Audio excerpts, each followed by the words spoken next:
Welcome friends. যে কোনো ভোটে এজেন্টদের কিন্তু ভূমিকা যথেষ্ট গুরুত্বপূর্ণ। বুথে ভোট শেষ হয়ে যাওয়ার পর আপনি মিনিমাম কাজটুকু করে আরসিতে চলে আসতে পারেন, সেখানে বসে বাকি কাজগুলি করতে পারেন। কিন্তু এজেন্টদের সাথে আপনার যে যে বিষয়গুলি সম্পর্কিত সেগুলি যদি বুথে আপনি কমপ্লিট করে না আসেন, আপনি কিন্তু আরসিতে এজেন্টদেরকে আর পাবেন না। অতএব বুথ থেকে আপনারা বেরিয়ে আসার আগে বা এজেন্টরা বুথ পরিত্যাগ করার আগে তাদের সাথে আপনাদের যে যে বিষয়ে কমিউনিকেট করতে হবে সেগুলো কিন্তু অবশ্যই কমপ্লিট করতে হবে। যে কারণে আমি সেই আইটেমগুলি সব এক জায়গায় লিখে দিয়েছি। তাদের কাছ থেকে কি নেবেন, কি দেবেন, কি দেখাবেন, কোথায় কোথায় সই করাবেন, এবং আমি একটা টাইম আইডিয়া করে এখানে লিখে দিয়েছি। সংশ্লিষ্ট কাজটি কমপ্লিট হবে, আমি এখানে এখানে পাশে আপনি টিক চিহ্ন দেবেন। যেমন এবারে আমরা জানি 5:30টায় মক পোল শুরু করতে হবে। যদি এজেন্টরা আগের দিন বুথে দেখা করতে আসে, পরিষ্কার বলে দেবেন যেন 5:10-15 মধ্যে তারা বুথে চলে আসেন। তো ধরুন মোটামুটি 5:15 নাগাদ আপনি এজেন্টরা এসে গেছে, তাদের কাছ থেকে তাহলে প্রথমে আপনি ফর্ম 10গুলি জমা নেবেন। আমি লিখে দিয়েছি নিতে হবে। সেই ফর্ম টেনেতেই তাদেরকে একটা করে সই করাতে হবে। এজেন্ট মুভমেন্ট সিটে সই করাবেন। এই কাজগুলি মোটামুটি 5 মিনিটের মধ্যে আপনার কমপ্লিট হলো। তারপর তাদেরকে এন্ট্রি পাস ইস্যু করবেন।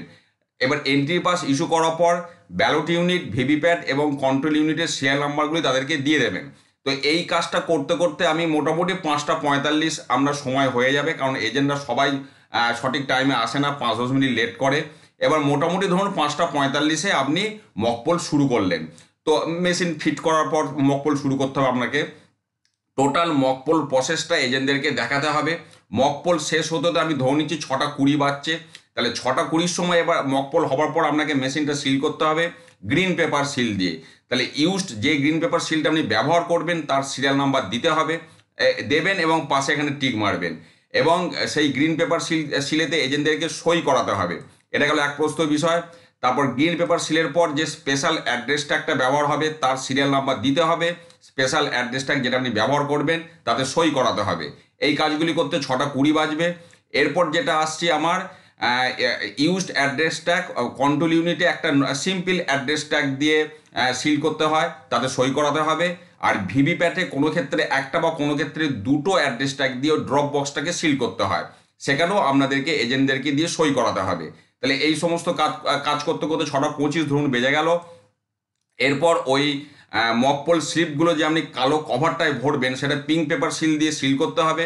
সেই ব্যবহৃত পিঙ্ক পেপার সিলের সিরিয়াল নাম্বারটা আপনাকে দিতে হবে এবং পিঙ্ক পেপার সিলে আপনাকে সই করাতে হবে। এরপর চলে আসছে প্রিজাইডিং অফিসার রিপোর্টের পার্ট 1, যেটা হচ্ছে মকপোল সার্টিফিকেট, তাতে এজেন্টদেরকে সই করাতে হবে। প্রিজাইডিং অফিসার ডিক্লারেশনের পার্ট 1 মানে কমেন্সমেন্ট অফ পোল, সেখানে এজেন্টদেরকে সই করাতে হবে। এই সমস্ত করতে করতে 6:45 এরকম বেজে যাবে মোটামুটি।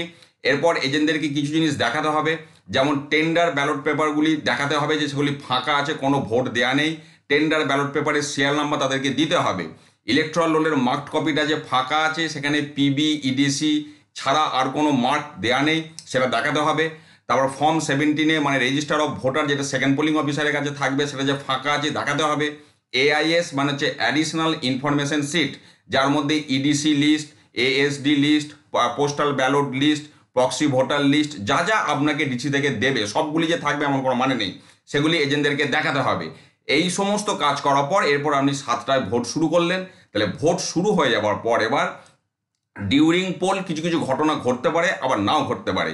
যেমন প্রিজাইডিং অফিসার রিপোর্টের পার্ট 2টা কি, যদি কন্ট্রোল ইউনিটের ব্যাটারি রিপ্লেসমেন্ট করতে হয় তখন আপনাকে সেটাতে সই করাতে হবে, না হলে কোনো প্রয়োজন নেই। আচ্ছা, তারপর প্রিজাইডিং অফিসার রিপোর্টের পার্ট 4টা হচ্ছে মকপোল চলাকালীন যদি মেশিন খারাপ হয়, আর পার্ট 5টা হচ্ছে অরিজিনাল ভোটের সময় যদি মেশিন খারাপ হয়। তো এই ঘটনাগুলি ঘটলে সেগুলি সই করাতে হবে, যে কারণে আমি আইটেমটা লিখে রেখেছি। আচ্ছা, প্রিজাইডিং অফিসার ডিক্লারেশনের পার্ট 2 মানে যদি মেশিন চেঞ্জ করতে হয় সেক্ষেত্রে এজেন্টদেরকে দিয়ে সই করাতে হবে। আচ্ছা, ভোট চলাকালীন এজেন্টরা বারবার যাওয়া আসা করবে, সেক্ষেত্রে এজেন্ট মুভমেন্ট সিটে সই করাতে হবে।